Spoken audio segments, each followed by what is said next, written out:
पाठ श्लोक संख्या 18 से 4।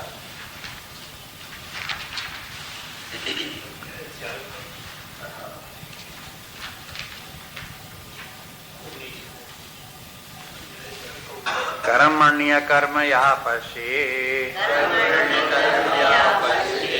अकर्मणि च कर्म यः स बुद्धिमान् मनुष्येषु संयुक्तः कृत्स्न कर्म कृत यस्य सर्वे समारम्भाः काम संकल्प वर्जिताः ज्ञानाग्निदग्ध कर्माणम् समाहु पंडितं बुधाः त्यक्त्वा कर्मफलासंगम् नित्यतृप्तो निराश्रयः कर्मण्यभिप्रवृत्तोऽपि नैव किञ्चित् करोति सः निराशीरयत चित्तात्मा त्यक्त सर्वपरिग्रहः शारीरं केवलं कर्म कुर्वन्नाप्नोति किल्बिषम् निराशीरयत चित्तात्मा त्यक्त सर्वपरिग्रहः शारीरं केवलं कर्म कुर्वन्नाप्नोति किल्बिषम्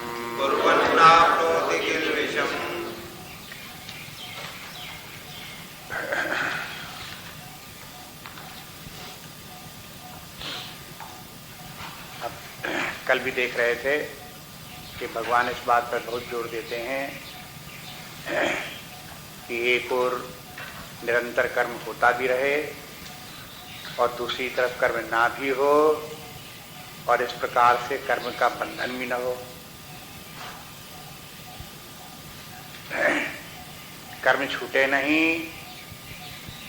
लेकिन कर्म से व्यक्ति छूटा रहे। देखो दोनों बातें, कर्म बंधनकारी है तो कर्म बंधन न करने पावे, उससे हम छूटे रहें, लेकिन कर्म न छूटे माने कर्म संपन्न न हो, कर्म करना वो लगा रहे, चलता रहे कर्म। अब ये सब कैसे हो, तो इसके एक संतुलन अपने अंदर बैठालना पड़ता है। मानसिक रूप से, बौद्धिक रूप से विचार करते करते इस प्रकार से अपने बुद्धि में सदा स्मरण बना रहे कि अपना वास्तविक स्वरूप आत्मा है जो कि अकर्ता है, अभोक्ता है। दूसरी तरफ शरीर है, प्राण मन बुद्धि हैं, ये भौतिक हैं, प्राकृत हैं, इनके अंतर्गत कर्म होता रहता है। ये शरीर प्राण मन बुद्धि अनात्मा है, मैं नहीं हूँ, इसलिए मैं करता भी नहीं हूँ, लेकिन इनके द्वारा कर्म होता रहे, इनका कर्म छूटे नहीं, ये बात बराबर समझाते आ रहे। इससे होगा क्या, ये कर्म करने का सर्वोत्तम तरीका है, इससे अच्छा कार्य करने का कोई श्रेष्ठ तरीका नहीं। ये बहुत उच्च कला है, कौशल है। जैसे बोल दिया दूसरे अध्याय में, योगः कर्मसु कौशलम, तो ये कर्म की कुशलता है। क्या कुशलता है कि कर्म तो बहुत श्रेष्ठ कोटि का हो लेकिन दूसरी तरफ बंधन भी न हो और व्यक्ति उसके कर्ता भाव भी उसमें न हो, भोक्ता भाव भी न हो और समस्त लोग कल्याण के लिए कर्म होता भी रहे। अब इनको बार बार याद करें, बार बार याद करते रहें, रटते रहें कि किस प्रकार से ये कर्म हो। अब देखो इसी बात को यहाँ फिर भगवान बताते हैं, इन सब बातों को ध्यान में रखो। 21वें श्लोक में इस श्लोक के शाब्दिक अर्थ को पहले देख लो और फिर यही सब बातें भगवान ने यहाँ किस प्रकार से कहीं इस श्लोक में, उनको भी समझने का प्रयास करो। इसमें वो तो बातें सब कहीं कि किस प्रकार से कर्ता भाव छोड़ करके कर्म होना चाहिए, तभी ये निष्काम कर्मयोग श्रेष्ठ कर्म है, उसका फल भी बता दिया। ये फल जो वो हो पिछले श्लोकों में था कि व्यक्ति ऐसे अकर्ता भाव से कर्म करता है तो वो कुछ भी नहीं करता है, इसके माने वो कर्म करते हुए भी कुछ नहीं करता है। लेकिन यहाँ ये दिखाते हैं कि ऐसा करने से ना अपनोति किल्विषा, ऐसा करने से व्यक्ति को किल्विष नहीं होता। ये किल्विष क्या है कि कर्म के कारण से व्यक्ति को जो परेशानियां होती हैं वो नहीं होते। कर्म व्यक्ति को परेशान करता है, उसे थकान लगती है, कर्म करते हुए मानसिक तनाव पैदा होता है, झंझट लगती है, परेशानी होती है। अनेक प्रकार से कर्म के कारण से व्यक्ति को अनेक प्रकार की कठिनाइयां उत्पन्न होती हैं। उनसे बचने का उपाय क्या है? लोग बात सोचते छोड़ दो, काम ही नहीं करो, अलग बैठ जाओ। भगवान कहते हैं ऐसे नहीं, कर्म होते रहना चाहिए, लेकिन वो कला सीखो जिससे कि वो कर्म से किल्विष न हो।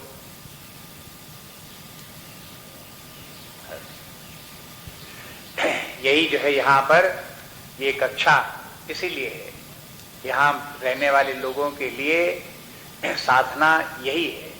इस प्रकार से साधना करो। अगर ये कला यहाँ भी नहीं सीख पाए, यहाँ भी इसको नहीं समझ पाए, तो दुनिया में कहीं कोई ठोर नहीं सीख पाओगे। जहाँ अगर गीता शास्त्र का अध्ययन करके भी इस बात को नहीं समझ पाए, तो दुनिया में कहीं आपको समझने को मिलेगा नहीं। इसलिए सावधान होकर के इसको समझें, जीवन में धारण करें, इसको बुद्धि में धारण करें और करके देखें उसी प्रकार से। ये कि ऐसा करें कि कर्म का किल्विष न हो। अब कर्म के किल्विष को यहां से शुरू करो। पहली बात तो ये कि कर्म करने से व्यक्ति को पाप लगता है, पुण्य लगता है। शुभ कर्म होते हैं, शुभ कर्म होते हैं, वे उनके कारण से पाप पुण्य होता है, सुख दुख भोगने पड़ते हैं। लेकिन जिस प्रकार से ये कर्म बताए निष्काम कर्म योग, इससे व्यक्ति को सुख दुख कर्मों के परिणाम स्वरूप सुख दुख नहीं होते। कर्म करने के कारण से व्यक्ति को निंदा स्तुति भी होती है, वो भी एक प्रकार का किल्विष है। अगर किसी ने कोई काम किया हो, दूसरा कहता वाह क्या खराब करके रख दिया, क्या बिगाड़ कर देते, तब ये क्या हुआ? निंदा। ये भी कर्म का किल्विष। तो ये जो कोई कर्ता भाव जिसमें होगा ही नहीं, उसको किल्विष काहे का लगेगा? इस प्रकार की निंदा भी कोई करेगा तो उसका भी कोई उसका ऊपर कोई असर नहीं, उसका भी उसके ऊपर कोई प्रभाव नहीं। काम करते करते कभी कर्म में सफलता मिलती, कभी असफलता मिलती है। जब सफलता मिलती है तो व्यक्ति प्रसन्न हो जाता है, असफलता मिलती है तो दुखी हो जाता है। ये क्या है? किल्विष है। इस किल्विष से कैसे बचे? हाँ, अगर किसी संसारी व्यक्ति से पूछो तो काम ही नहीं करेंगे तो काहे किल्विष हो? हाँ, भगवान कहते ना, ये तो तरीका ही नहीं, ये तो बिल्कुल गलत तरीका, मूर्खों का लक्षण ये कह बोलने का। यहां तो ये है कि इस प्रकार से कार्य करो कि आपको उसके जो है ये है ऐसा किल्विष भी न लगे। फिर कर्म करने के कारण से नए संस्कार बनते हैं, वासनाएं बनती हैं, और वो इसी जीवन में क्या अगले जीवन में भी व्यक्ति को सारे शरीर धारण करने के लिए मजबूर करती हैं, और वहां कर्मों का फल भोगने के लिए व्यक्ति को बाध्य करती हैं। ये क्या है? कर्म का किल्विष। इस किल्विष से छुटकारा कैसे हो? निष्काम कर्मयोग से। कर्ता भाव छोड़ करके निष्काम कर्मयोग करो, इस किल्विष से छूट जाओगे।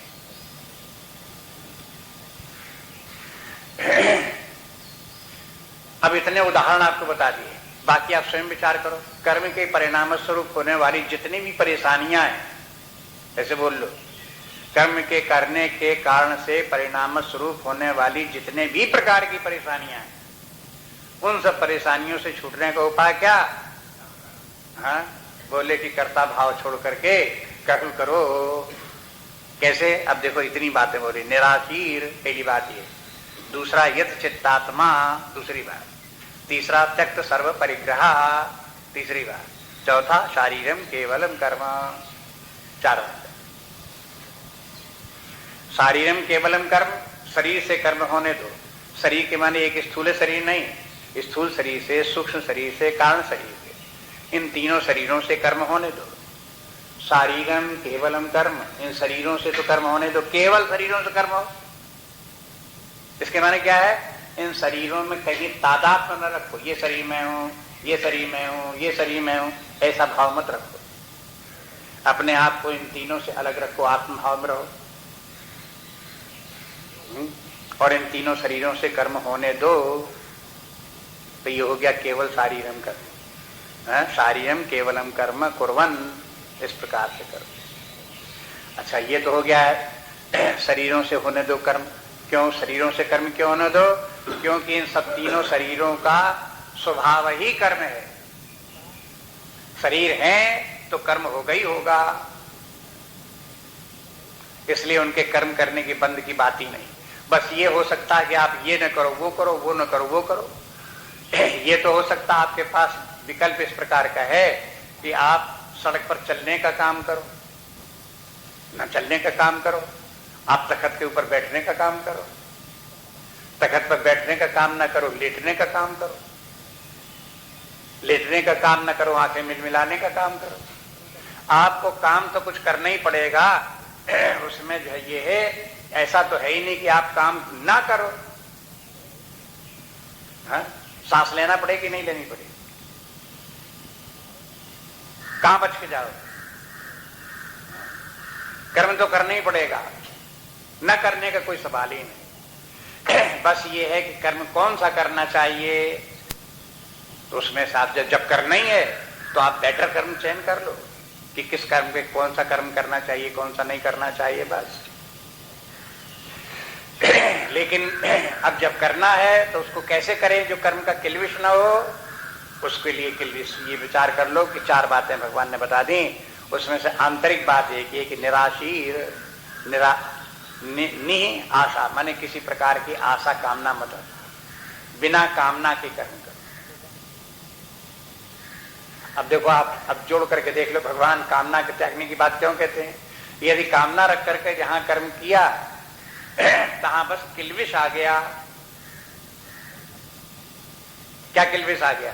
अब सब गिना गए, आपको बता दिए, वो सब किल्विश आ जाएंगे और आप बच नहीं सकते। ये सब किल्विश आपके ऊपर आक्रमण कर देंगे। आप चाहे जितना भड़ड़ा करके भागने की कोशिश करो, लेकिन किल्विश तुम्हारे पीछे लग जाएंगे, बच नहीं सकते। इसलिए अगर किल्विश से बचना चाहते हैं तो कामना का त्याग कर दो।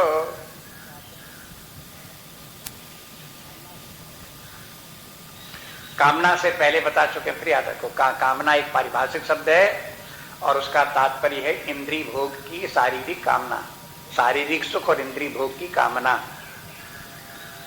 बस उस कामना का त्याग कर दो, बाकी कामनाएं रहने दो। सब कामनाओं की बात नहीं है। इसलिए पिछले एक शब्द आ चुका है, कामान संकल्प प्रभवान। संकल्प प्रभवान कामना, जो संकल्प से उत्पन्न होने वाली कामनाएं हैं, उन कामनाओं का त्याग कर दो, बिना संकल्प वाली कामना रहने दो। एक बात तो हुई कामना की। दूसरी बात हुई यत चित्तात्मा। यत चित्तात्मा के माने अपने मन को, चित्त को सुस्थिर रखो, संयत रखो, उसे चंचल न होने दो। चंचलता के माने क्या है? जहां कहीं व्यक्ति ने मनोराज्य किए तो वे मनोराज्य भी व्यक्ति के मन को चंचल कर देते हैं। पंचदशी में आचार्य कहते हैं कि देखो, व्यक्ति के मन में स्वभावता मनोराज्य उत्पन्न होते रहते हैं, वासनाओं के कारण मनोराज्य। मनोराज्य में ऐसा हो जाए तो ऐसा हो जाएगा, ऐसा हो जाएगा तो ऐसा हो जाएगा, ऐसा कर लेंगे तो वैसा हो जाएगा, वैसा कर लेंगे तो वैसा। इस प्रकार से जो वो जो एक प्रकार के व्यक्ति अपने मन में कल्पनाएं करता रहता है, मानसिक कल्पनाएं, उनको मनोराज्य कहते हैं। पंचदशी के आचार्य कहते हैं यही मनोराज्य है। उनमें से छन करके कुछ मनोराज्य का कामना का रूप धारण कर लेते हैं। मनोराज्य से कामना उत्पन्न होती है। जैसे दूसरे अध्याय में गीता में भगवान ने कहा, ध्यायते विषयान पुंसा संगस्ते सुपजायते संगा संजायते कामा। तो जो व्यक्ति ने ध्यायते विषयान कहा, विषयों का जो ध्यान करता है, स्मरण करता है और उनमें फिर आसक्ति रखता है, तो उससे फिर कामनाएं उत्पन्न होती हैं। तो उन्होंने कहा, पंचदशी आचार्य ने कहा कि जो ध्यायते विषयान पुंसा संगस्तेषु क्या है, ये मनोराज्य। अब ध्यान से समझने की कोशिश करें, मनोराज्य क्या है। जब आप विषयों का चिंतन करेंगे, स्मरण करेंगे कि ऐसे से ऐसा बन जाएगा, ये हमें मिल जाएगा, ये खाने मिल जाएगा, ये पहनने मिल जाएगा, ये रहने को मिल जाएगा, ऐसा आदर हो जाएगा, वैसा आदर हो जाएगा, ये सब जो मनोराज्य हैं, ये मनोराज्य व्यक्ति के जो है वो मन को चंचल करने वाले हैं और आगे चल करके कामनाएं उत्पन्न करने वाले हैं। इसलिए भगवान कहते हैं मनोराज्य भी मत करो, उनसे बचो।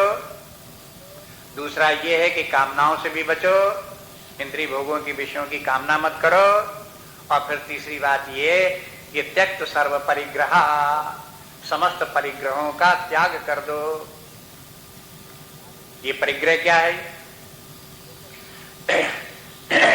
जो कुछ हमारे पास है, जरूरत से जितना भी ज्यादा है, उस सबका त्याग कर दो, अपने पास मत रखो। परिग्रह के माने है जैसे व्यक्ति को खाने को चाहिए, एक दिन को खाने के लिए उसे 1 किलो खाना चाहिए, और अगर 10 किलो खाना अपने साथ बांधे घूम रहा है तो ये परिग्रह हो गया।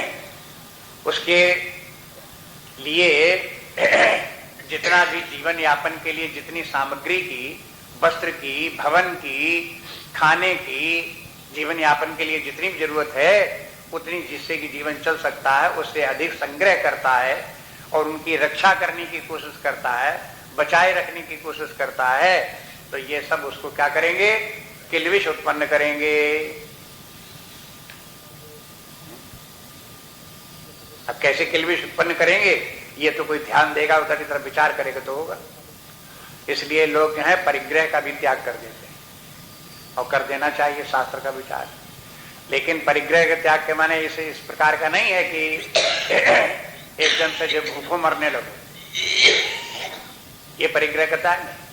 परिग्रह का त्याग इतना ही कि अनावश्यक जो लादे घूम रहे हो, जिससे कि कोई आवश्यकता नहीं जीवन की, उनका सबका त्याग करो। परिग्रह का त्याग भी 2 प्रकार का, एक स्वरूपता और एक आंतरिक रूप से।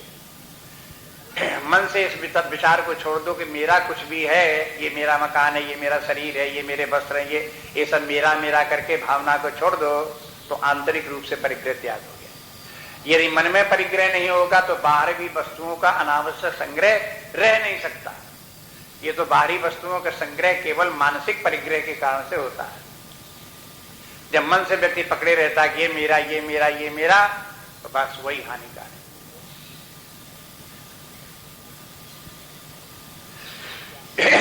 इसलिए परिग्रह शब्द भी आ गया है, देखो इसको भी ध्यान दो। तो अगर चाहते हैं किल्विष से बच जाएं, तो ये स्थिति, इन सब इतनी बातों को ध्यान में रखो, नहीं तो किल्विष होगा, और किल्विष किसी को पसंद नहीं, दुख देंगे। यदि कोई व्यक्ति किसी की निंदा करता है, तो बड़े खराब आदमी है तुम, बड़ा गलत काम तुमने किया, बड़ा बदनामी का काम किया, तो कैसा लगेगा उसे? किल्विष। ये किल्विष कहां से आ गया?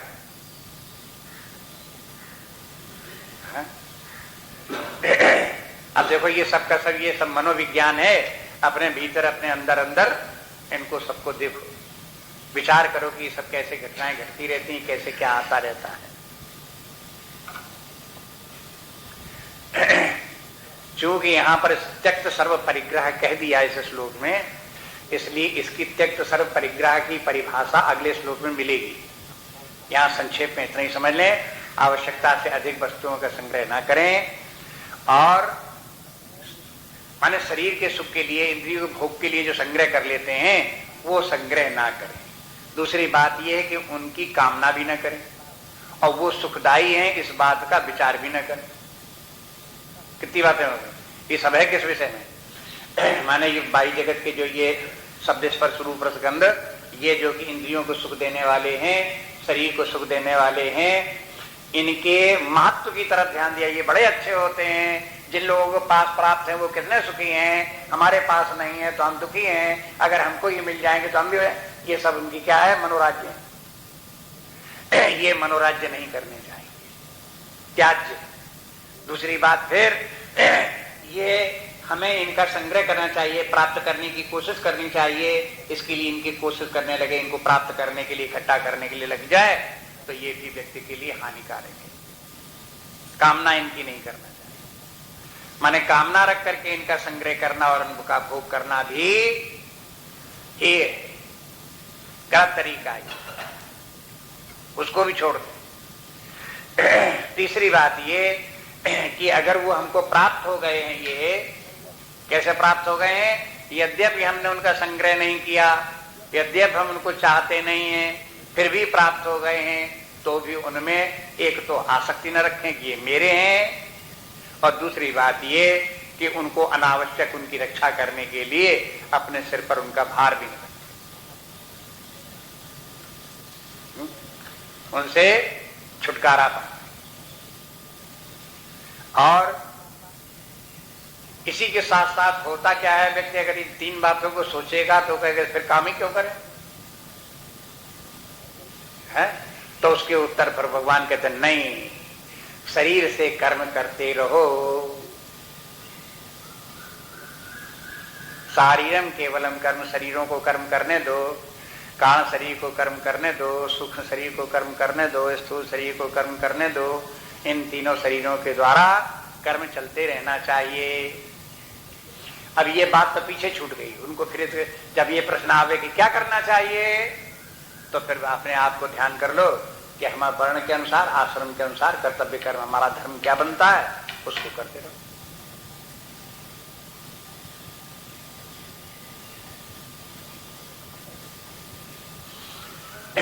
उसको करते हुए अब देखो कि अगर सफलता मिल गई, असफलता मिल गई तो क्या होगा? कि कुछ नहीं होगा। होगा क्या? हाँ?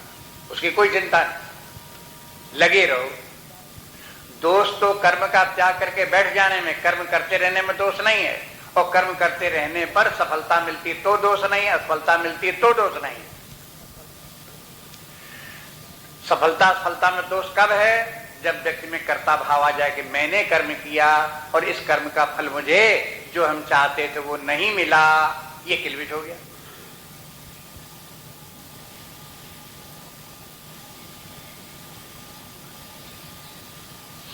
इतनी बात स्पष्ट है, इसमें बहुत ज्यादा उसमें जो है वो हो अधिक विस्तार की आवश्यकता नहीं है। ये बात बार बार चली आ रही है, इतनी बात को ध्यान में रखें कैसे ये कर्म होता है। लेकिन व्यक्ति का स्वभाव क्या है, संसारी जीवन का तरीका क्या है? बिल्कुल इसका उल्टा। इसलिए जिस व्यक्ति ने संसारी जीवन जिया, सारे जिंदगी उसी प्रकार का जीवन जिया है, उसको वो सांसारिक तरीका कर्म का छोड़ करके ये आध्यात्मिक तरीका गीता का, गीता वे ऑफ लाइफ, भगवान जिस प्रकार से बताते हैं उस प्रकार से कार्य करना, उस प्रकार से जीवन जीना, यद्यपि बड़ा आसान है संसारी जीवन की अपेक्षा से, लेकिन वही उसके लिए पहाड़ दिखाई देता है। अभ्यास की बात, आदतों की बात यह है। जिस व्यक्ति को आदत पड़ जाती है वो कठिन काम भी उसको जो है करता रहता है, आसान काम उसे कठिन दिखाई देता अगर उसकी आदत नहीं। ये आध्यात्मिक काम का तरीका ऐसा नहीं कि बड़ा कठिन काम बता दिया गया, बिल्कुल सरल तरीका है, इसमें कोई परेशानी की बात नहीं, कोई बोझ नहीं है, कोई थकान नहीं है, लेकिन फिर भी व्यक्ति को ये इस प्रकार से कार्य करना उसे पहाड़ सूझता है। सहज भाव से व्यक्ति जीवन जिए, परमात्मा भक्ति भाषा में बोल सकते हैं, परमात्मा पर निर्भर रहो और अपने काम में लगे रहो। कौन से काम में लगे रहो? आपने देखो, अगर हम गृहस्थ हैं तो हमारा कार्य क्या है, अगर हम वानप्रस्थी तो हमारा कार्य क्या है, अगर हम सन्यासी हैं तो हमारा कार्य क्या है, हा? जिस प्रकार का हमारा कार्य उस प्रकार का कार्य पकड़ लो, उसमें लगे रहो, बस सुबह शाम तक व्यस्त रहो।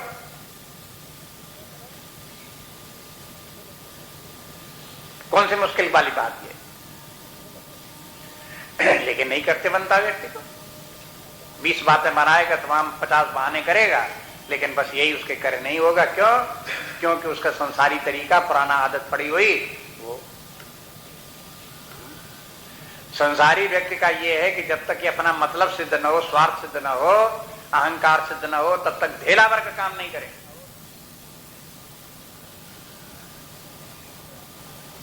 हर वक्त पूछते रहेंगे ये करेंगे तो इससे क्या फायदा, ये करेंगे तो इससे क्या फायदा, माने कितना पैसा मिलेगा, क्या खाने को मिल जाएगा, क्या पहनने को मिल जाएगा। अगर उसमें से उसका उत्तर मिलता है कि कुछ नहीं मिलेगा तो फिर क्यों करें, बात खत्म होगी, वहीं ताजिया ठंडे खत्म हो गया, आगे काम ही नहीं बढ़े।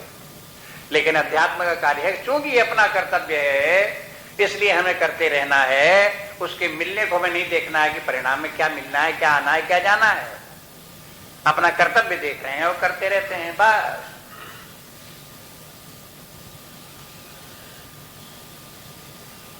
अब देखो ये अपरिग्रह की बात जो यहां कही थी, अगले श्लोक को देखिए। यदृच्छा लाभ संतुष्टो द्वंदातीतो विमत्सरः समासिद्धावसिद्धौ च कृत्वापि न निबध्यते। यदृच्छा लाभ संतुष्टो द्वंदातीतो विमत्सरः समासिद्धावसिद्धौ च कृत्वापि न निबध्यते। यदृच्छा लाभ संतुष्टा, जो कुछ मिल जाए उससे संतुष्ट रहे। द्वंदातीता, द्वंद्वों से अतीत रहे, माने द्वंद्वों से ऊपर उठा रहे, द्वंद्वों को नीचे रहने दो, द्वंद्वों से ऊपर अतीत। और विमत्सरः, मत्सर न करे, मत्सर के माने ईर्षा। समासिद्धावसिद्धौ च, कहीं उसे सफलता मिलेगी कहीं असफलता मिलेगी। और समा के माने दोनों स्थितियों में अपने मन बुद्धि को सम रखो। सफलता मिलती है तो सम, असफलता मिलती है तो सम, बराबर एक समान। जब कर्म के फल को देख करके अगर कोई कर्म करता है तो उसकी प्रधानता जो है सिद्ध और सिद्ध के ऊपर ही दृष्टि रहेगी, और असिद्धि हो गई, सफलता नहीं मिली तो दुखी हो जाएगा और कर्म का किलबिश आ गया।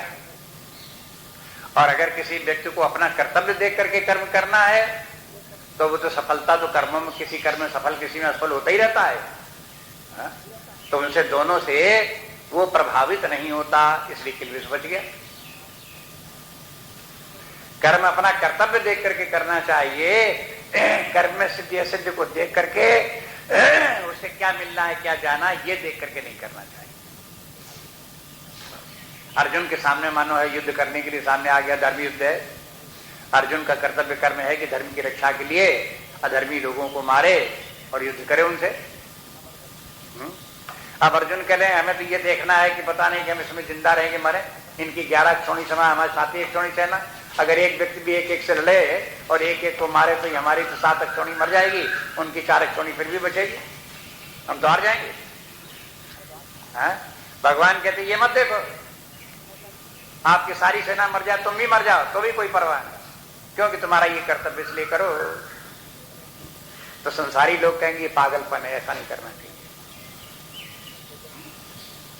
लेकिन अध्यात्म शास्त्र कहे कि ये बुद्धिमानी की बात, इससे बड़ी बुद्धिमानी की कोई बात नहीं। सबसे ज्यादा बुद्धिमानी की बात यही है।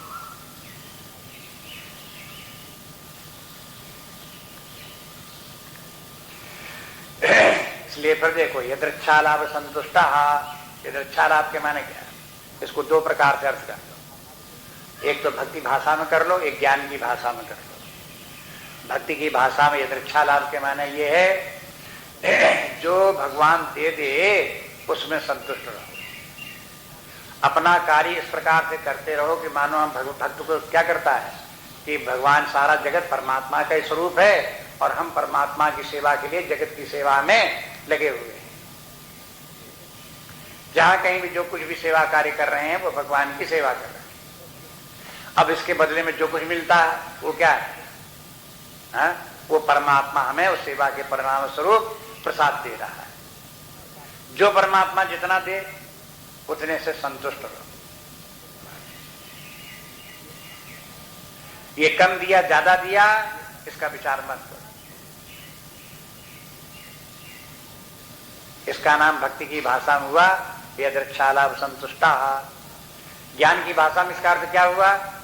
ज्ञान की भाषा में ये हुआ कि हमारा स्वरूप तो आत्मा है, परमात्मा है, इन तीनों सबसे इनसे कर्म हो रहा है, शरीरों के हमारा कर्म हो रहा है, और इनके कर्मों के फलस्वरूप जो होने वाला भी जो कुछ भी हमें प्राप्त होता है ये हमारा प्रारब्ध है। प्रारब्ध के अनुसार कर्म हो रहे हैं और उनके द्वारा जो कुछ मिल रहा है वो प्रारब्धानुसार मिल रहा है। अगर ज्ञानी व्यक्ति से पूछो कि भाई तुमने इतनी दौड़ भाग की, तुम्हें तो कुछ नहीं मिला, तो क्या कहेगा? इस शरीर का यही प्रारब्ध था। किसी ज्ञानी व्यक्ति से कहो तुमने तो कुछ नहीं किया, जरा सा तुमने काम किया, तुम्हें तो बहुत मिल गया, क्या कहेगा? ये तो इस शरीर का प्रारब्ध।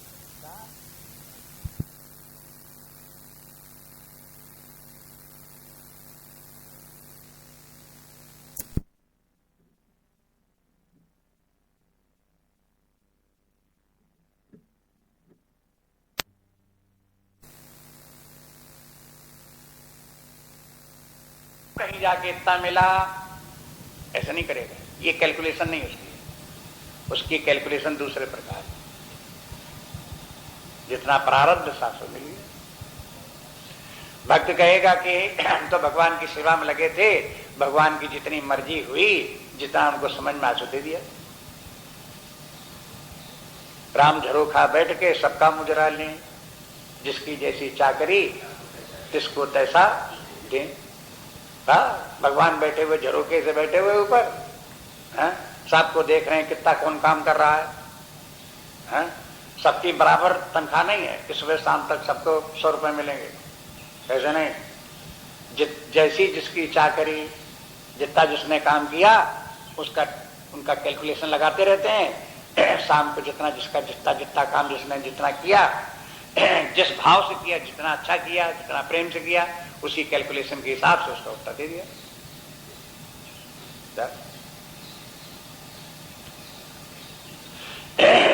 ये भगवान की बात है। इसलिए जो है ये है, उसमें जो कुछ भी प्राप्त होता है उसमें क्या है, वही सर्व सत्यक्त सर्व परिग्रह, उसमें परिग्रह की कोई बात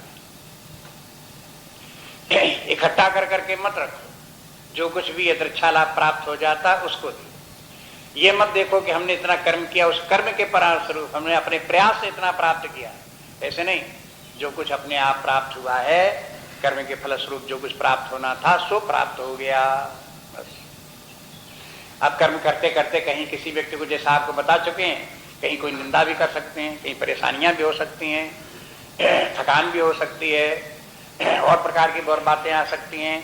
ये बातें जितनी भी आती हैं तो उनको सबको वो व्यक्ति यदि कर्ता भाव नहीं है, भोक्ता भाव नहीं है, तो उसके ऊपर ये सब प्रभाव नहीं डालते। लेकिन जहां व्यक्ति ने कर्ता भाव लाया और जहां भोक्ता भाव लाया, जहां उसने चाहा कि इतना करने समय ये मिल जाए, इतना करने समय मिल जाए, और मैंने इतना किया और मेरा इतना छिन गया, मेरा इतना ले लिया गया, ये तो दुनियावी तरीका है। और उसके परिणाम स्वरूप किलबिश में व्यक्ति पड़ता है, कर्म के बंधन में पड़ता है, दुखी होता है, 50 शिकायतें करेगा, 50 झंझटें करेगा।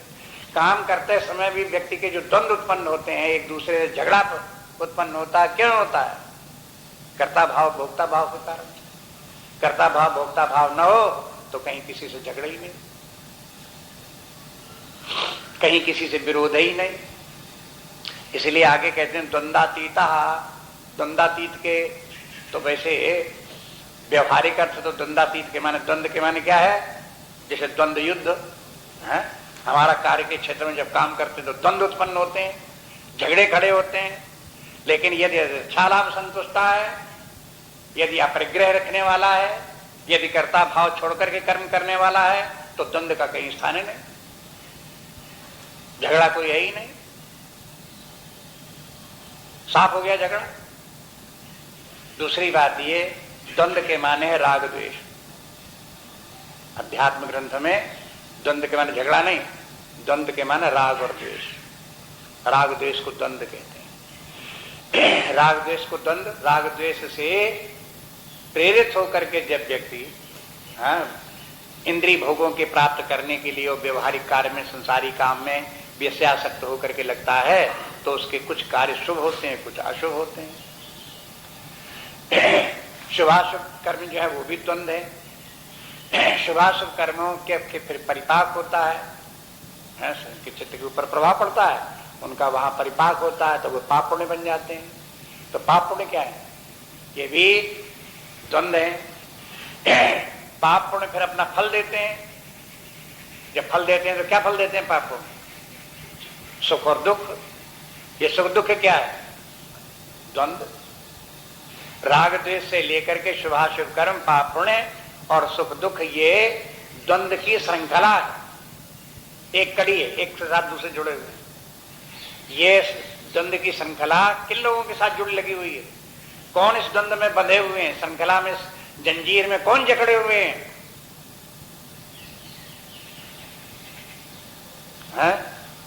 जो व्यक्ति राग द्वेष में पड़े हुए हैं, जो अनासक्ति अपने अंदर नहीं ला पाए, जो लोग कर्ता भाव भोक्ता भाव नहीं छोड़ पाए, उनके साथ ये श्रृंखला लगी हुई है और इस श्रृंखला से बंधे पड़े हुए हैं। इसलिए आगे फिर न निबध्यते बोलते हैं। श्लोक के अंत में देखो क्या है, न निबध्यते, वो बंधता नहीं है। बंधेगा कब? जब श्रृंखला हो तो बंधे, जंजीर रस्सी हो तो बंधे। जब जंजीर रस्सी ही नहीं है तो बंधेगा काहे? रस्सी है काहे की जिसमें बन जाता है? द्वंद्वों की रस्सी, यही जंजीर इसमें बन जाता है। इसलिए द्वंद्व को पहचाने। ये सब जो है वही, ये सब की सब बाहर दिखाई देने वाले नहीं। अगर कोई कहने लगे दिखाओ द्वंद्वों की रस्सी कहां है, तो दिखा दो क्या? दिलाओ, कहां है, दिखाओ। आप नहीं दिखा सकते। क्या? कि ये उन्हीं को दिखाई देती है जिनकी की यौगिक दृष्टि है, जो अपने मन को देख सकते हैं, अपने भीतर राग द्वेष को पहचान सकते हैं, उनको तो ये श्रृंखला दिखाई देगी। बाकी श्रृंखला से बंधे रहेंगे और परेशान भी होते रहेंगे, लेकिन उनको दिखाई नहीं देगा कि हम कहां बंधे हैं और किस कारण से हम परेशान हैं।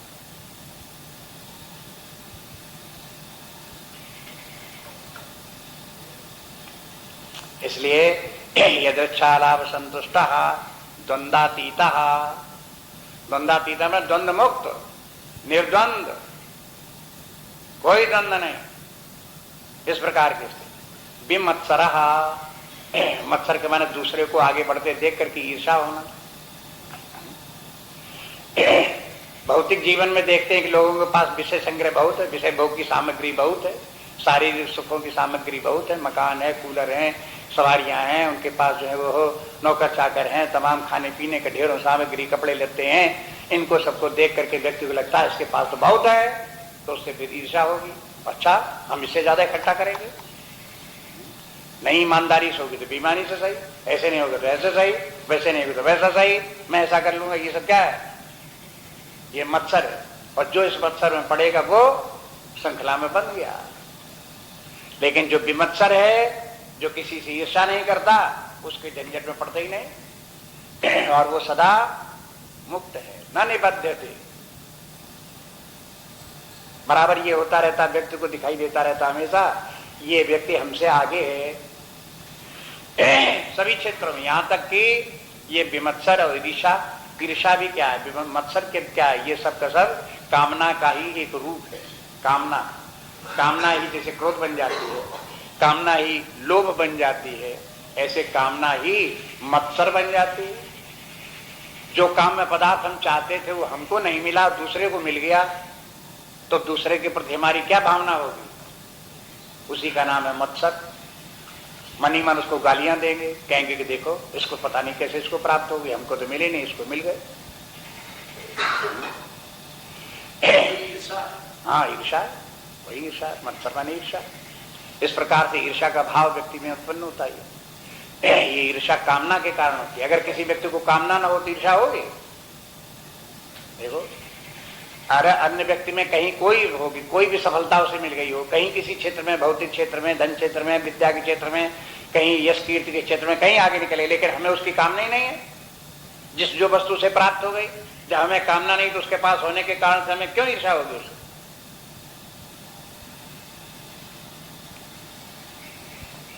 ईर्षा मानसिक रोग है और इस मानसिक रोग की जड़ क्या है?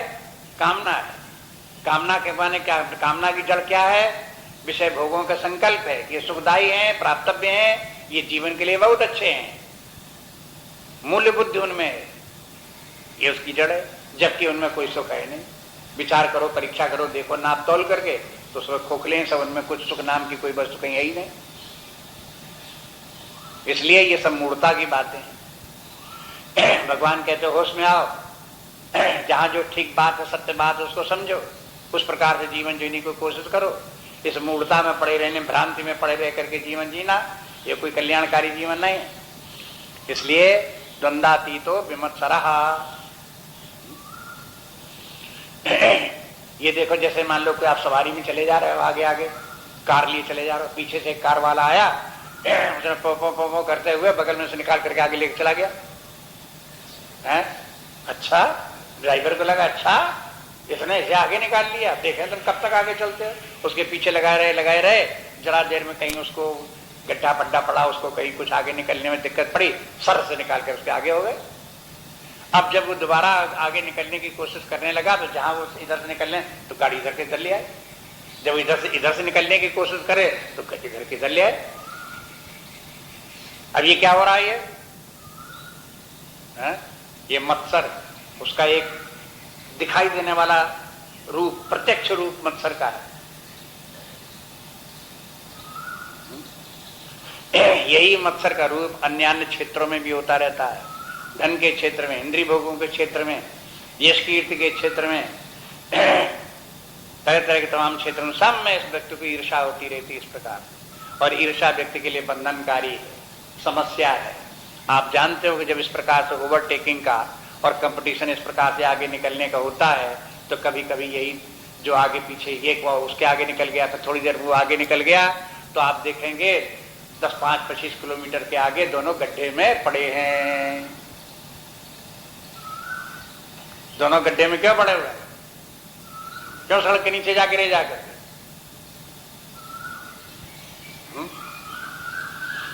बस यही समझ लो, जीवन का इसी प्रकार से, जीवन की गाड़ी सबकी चल रही है। अपने अपने आनंद में चलो, अपने अपने रास्ते चलो, अपने अपने कर्तव्य का पालन करते रहो, कर्तव्य भाव से जीवन जीते रहो, कर्ता भाव रखो नहीं, भोक्ता भाव रखो नहीं। जो प्राप्त हो जाता है, अपनी अपनी गति है, अपना अपना तरीका है, अपने अपने उस प्रकार से करते रहो और आनंद में शांत होकर के जीवन जीते रहो। कोई बंधन नहीं, कोई एक्सीडेंट होने वाला नहीं।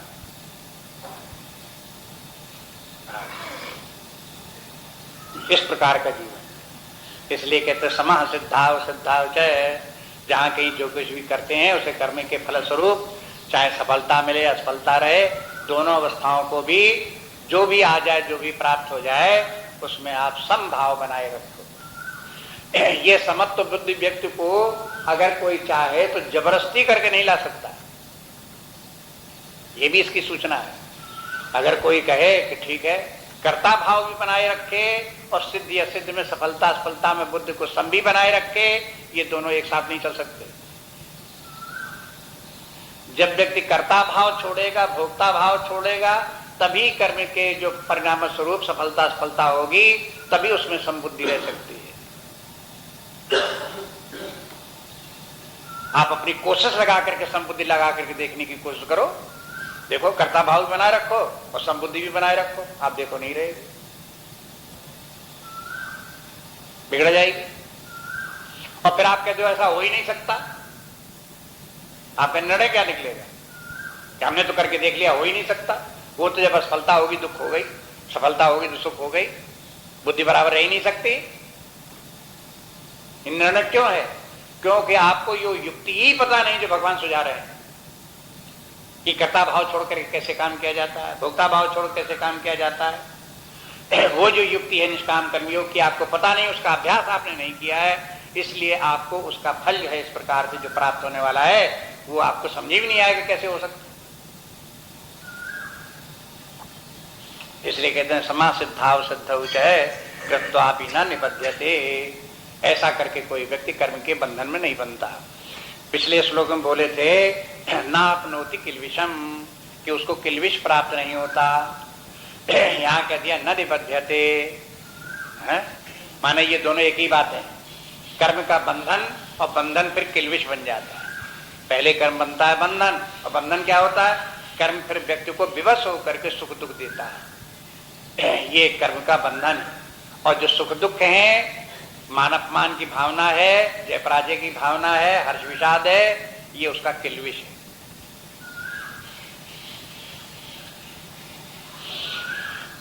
इसलिए एक दूसरे से किस किस प्रकार से संबंधित हैं, इनको सबको देखो। अब देखो, अब भगवान जो कुछ बात कहते जा रहे थे, अब उसको कंक्लूजन पर आ रहे हैं। ये कर्ता भाव छोड़ करके कर्म करने के लिए भगवान ने बहुत विस्तार से बताया। अपना उदाहरण देने से शुरू करते करते फिर ये भी बता दिया कि प्राचीन काल में तुम्हारे पूर्वजों ने इसी प्रकार से किया था, वही करो। और फिर ये बताया कि देखो, इसको समझने के लिए कर्ता भाव छोड़ करके कैसे कर्म किया जाता है, उसके लिए ये समझो कि कर्म क्या है, विकर्म क्या है, अकर्म क्या है। इन सबको समझ करके फिर अकर्म क्या है उसको समझो। और फिर अकर्म क्या है? वो ये है कि कर्म करते हुए भी कर्म न करना, न कर्म करते हुए भी कर्म होना। इन दोनों को एक साथ देखो और फिर अकर्म में रहो। और फिर ये अकर्म जो है, ये व्यक्ति का कर्मयोग का सबसे श्रेष्ठ रूप है। उसके जितने भी पक्ष हैं, उन सब पक्षों को गिना दिया कि देखो इतनी इतनी सब बातें। कहीं कहीं कोई बातें मिली। अब एक इसमें जितनी भी लिस्ट एक तैयार करें कि यहाँ पर जो कर्मयोग की पूर्णावस्था है, उसमें त्यक्त्वा कर्म फलासंगम, ये तो है ही है। कर्म के फल में आसक्ति नहीं होनी चाहिए, यानी विषय भोगों में आसक्ति नहीं होनी चाहिए। फिर उसके बाद इंद्रिय निग्रह भी होना चाहिए, मनोनिग्रह भी होना चाहिए। उसके बाद जो है वो उसके लिए यत चित्तात्मा इत्यादि कह दिया। ये भी कह दिया कि विषयों की कामना नहीं होनी चाहिए, निष्काम होना चाहिए व्यक्ति को। ये भी बता दिया कि कर्म करते रहना चाहिए, अपने जो स्वरूप, अपने कर्म कर्तव्य कर्म आते हैं, उन कर्तव्य कर्म को करते भी रहना चाहिए। और अपने आप के अपने चित्त को आत्मा में लगाए रहना चाहिए। बराबर ध्यान रखें कि अपना स्वरूप आत्मा है जो कि अकर्ता है। इस प्रकार से कर्म करते भी रहना चाहिए। और कर्म के फलस्वरूप प्राप्त होने वाला जो कुछ है, उसमें ममत्व भाव नहीं रखना चाहिए।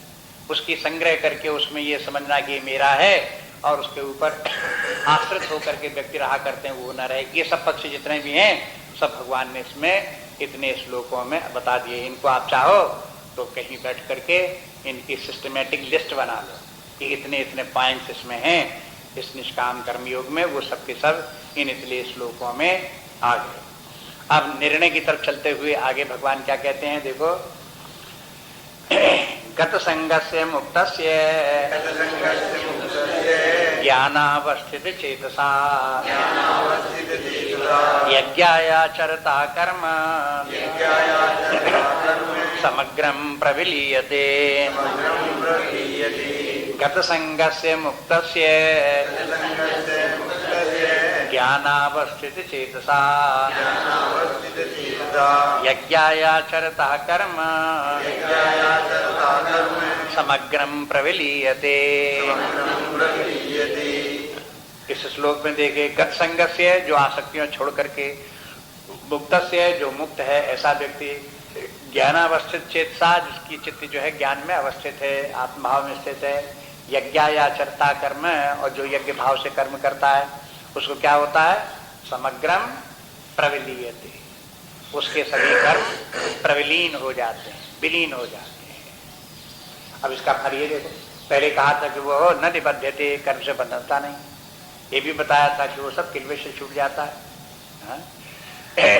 यहाँ बताते हैं कर्म समग्रम प्रविलीयते, उसके समग्र कर्म प्रविलीन हो जाते हैं।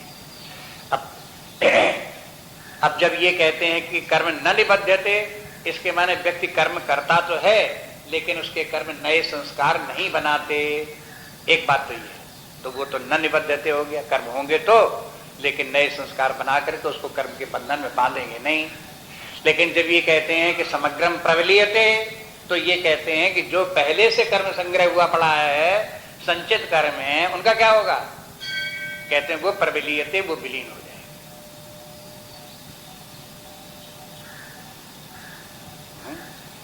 एक ही बात को रिपीट नहीं कर रहे हैं, प्रकारांतर से कर्म के संबंध में जितने भी कर्म हैं, क्रियमाण है, संचित कर्म है, प्रारब्ध कर्म है, ये सब जितने भी प्रकार के कर्म हैं, उन सब कर्मों का इससे निष्काम कर्मयोग से कैसे संबंध है और निष्काम कर्मयोग इन सबके ऊपर कहाँ कहाँ किस किस प्रकार से प्रभाव डालता है, उसका क्या परिणाम होता है, इनको देखो। संचित कर्म व्यक्ति को जो है कहते हैं कि ऐसे प्रविलीन हो जाएंगे, क्योंकि अब वो अनासक्त होगा।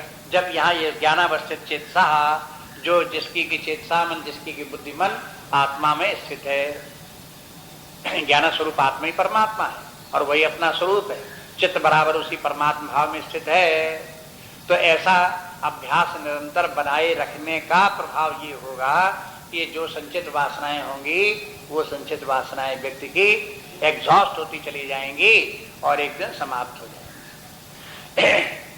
जल जाएंगे। पहले भी एक बार कह आए हैं, ज्ञानाग्नि दग्ध कर्माणा तमाहु पंडितम बुधा, जिसके कि ज्ञान अग्नि से, ज्ञान की अग्नि में समस्त कर्म जल गए हैं, वो पंडित है। अब उसी को देखो, इस प्रकार से कहते हैं ज्ञानावस्थित चेतसा, जिसका कि चित्त परमात्मा में स्थित है, उसकी समग्र वासनाएं संचित कर्म जो है समाप्त हो गए, समग्रम प्रविलीयते। ऐसा व्यक्ति मुक्त से, ऐसा व्यक्ति मुक्त है जिसका चित्त आत्मभाव में परमात्मा भाव में स्थित, वो मुक्त है। मुक्त माने कर्म के बंधन में है ही नहीं, और गत संघर्ष से उसकी कहीं आसक्तियां नहीं।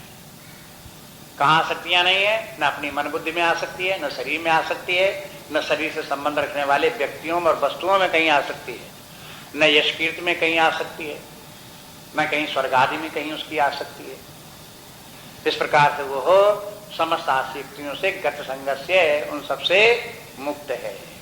तो कहते हैं ऐसा व्यक्ति यज्ञाचरता कर्म। अब ये कहते हैं कि ऐसा नहीं कि इन सब कर्मों से बंधन से मुक्त है इसलिए काम करता ही नहीं है, कहते कर्म करता है लेकिन यज्ञाचरता कर्म, यज्ञ भाव से कर्म करता है।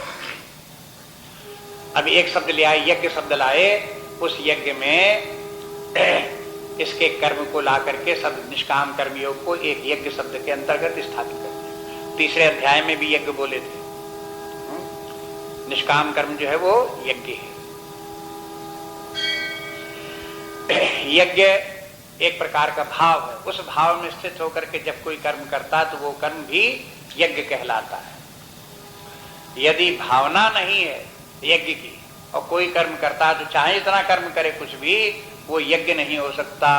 16वें अध्याय में भगवान बताएंगे कि ऐसे आसुरी स्वभाव के व्यक्ति होते हैं जिनको की यज्ञ भावना नहीं होती, लेकिन दूसरों को दिखाने के लिए कि मैं भी यज्ञ कर सकता हूँ, यज्ञ करवा देते हैं, हजारों रुपए लगा देंगे, यज्ञ करवा देंगे, यज्ञ भी हो जाएगा है? लेकिन वो देखने के लिए ऊपर ऊपर यज्ञ होता है, लेकिन वो यज्ञ होता नहीं। यज्ञ तो तब है जब यज्ञ की भावना हो। इसलिए कहते हैं इस यज्ञ की भावना जैसे पहचाने। तो जब यज्ञ की अगर भावना हुई तो जो भी कर्म करेगा, तो फिर जो भी कर्म होगा वो सब यज्ञ कर्म होगा। तो संक्षेप में कहने का तात्पर्य, यदि यज्ञ भावना से कर्म करना सीख लिया तो निष्काम कर्म योग आ गया, और ऐसा करने से व्यक्ति फिर जो कुछ कर्म करेगा वो कर्म के बंधन में बंधेगा नहीं। पुराने जो उसकी वासनाएं होंगी वो धीरे धीरे समाप्त हो जाएंगी और समस्त कर्म के बंधन से छूट करके आत्मज्ञान की परमात्मा भाव में स्थित होकर के परमानंद की स्थिति का अनुभव करेगा, पूर्णता का अनुभव करेगा।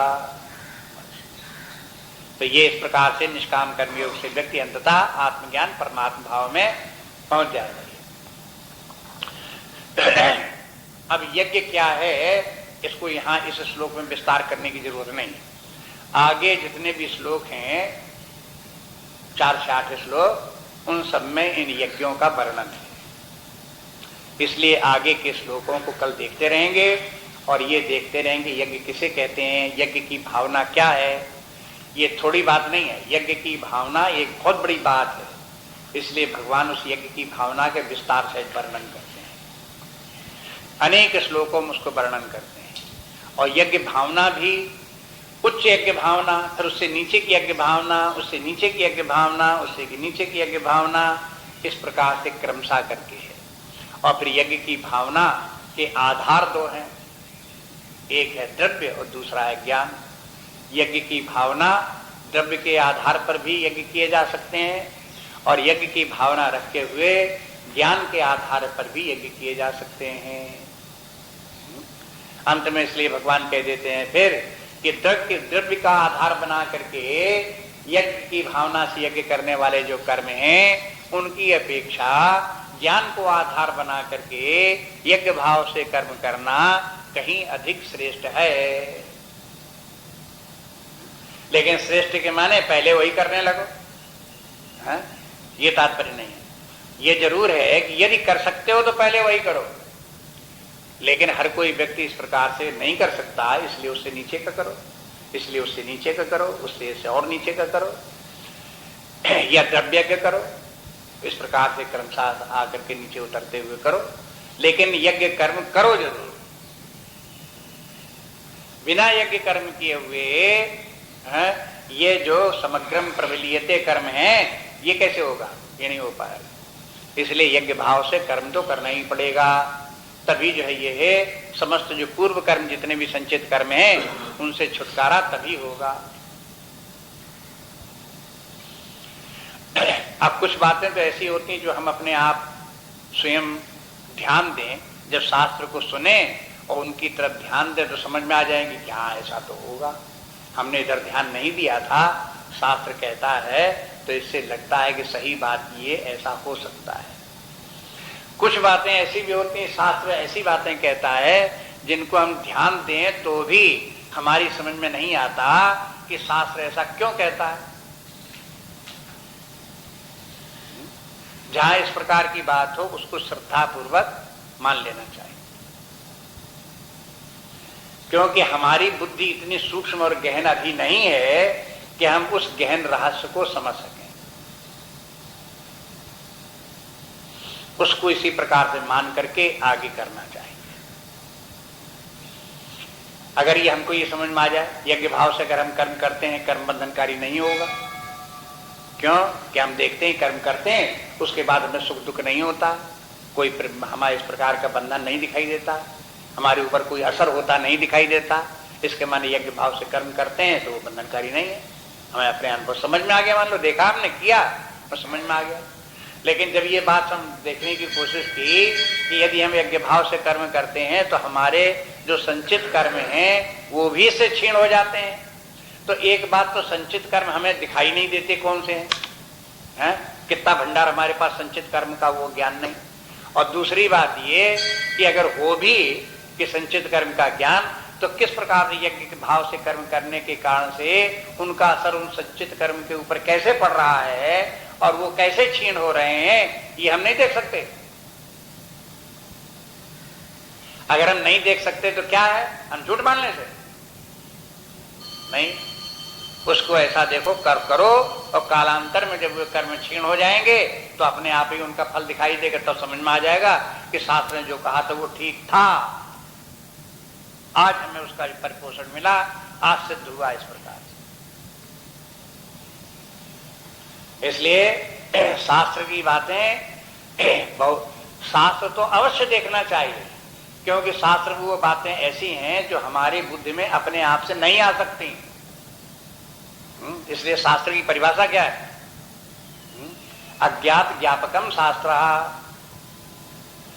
जो बातें हम नहीं जानते उनका जनाने का काम शास्त्र करता है। अगर हम जानते हैं उन बातों को सबको पहले, तो शास्त्र की क्या जरूरत है?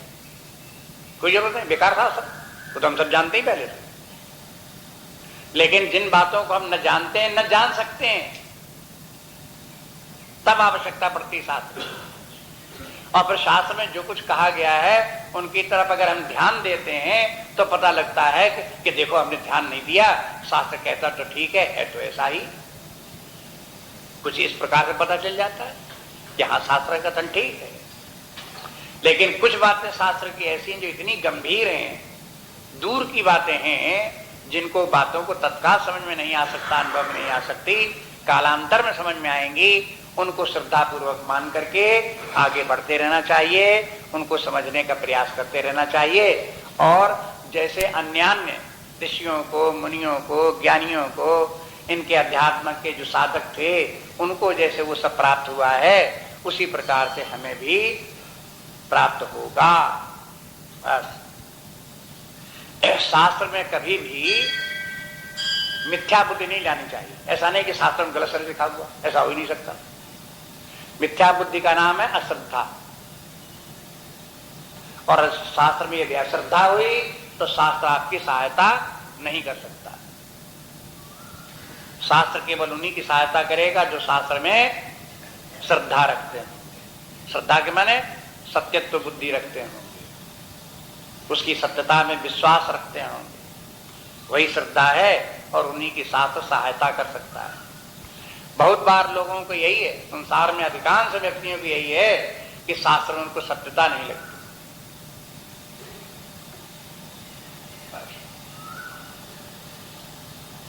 शास्त्र में सत्यता नहीं लगती, इसलिए शास्त्र के पास नहीं जाते, न सुने न पढ़े। और जो लोग पढ़ते और सुनते हैं उनको भी पूरी श्रद्धा नहीं होती, हाफ हार्टेड होते हैं। उसमें संशय से देखते हैं कि देखें कहीं कुछ काम की बात है, देखें कहीं कुछ काम की बात है, ऐसे देखेंगे उसमें जहां जहां समझ में आएगा कि हाँ ये तो ठीक लगता है, ये तो ठीक लगता है, बाकी सब बेकार है, भर्ती की बातें हैं, फिजूल की बातें हैं। ऐसे करके व्यक्ति जो है वो पूरी श्रद्धा नहीं रख पाता, शास्त्र का पूरा फल भी इसीलिए प्राप्त नहीं हो पाता। इसलिए शास्त्र में श्रद्धा रख करके देखना चाहिए। जब ये कहते हैं यज्ञायाचरता कर्म समग्रम प्रलीयते, तो ये व्यक्ति को दिखाई नहीं देगा, इसलिए कहा था अपने अनुभव से भी ध्यान देने की कोशिश करेगा।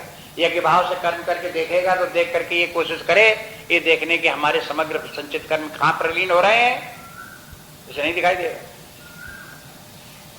वो तो कालांतर में जब प्रलीन हो गए कुछ अंतर स्वभाव में आएगा, बदलेगा, स्वभाव बदलेगा और पहले की अपेक्षा कुछ बेटर पर्सनैलिटी आएगी, इंटरनल डेवलपमेंट होगा, इन्वॉल्वमेंट होगा, आत्मज्ञान की तरफ बढ़ेगा, तब वो भले समझ में आवे कि हाँ साथ में जो बात था उसका अनुसरण हमने किया, उसका फल आज देखने में आ रहा है, तत्काल नहीं है।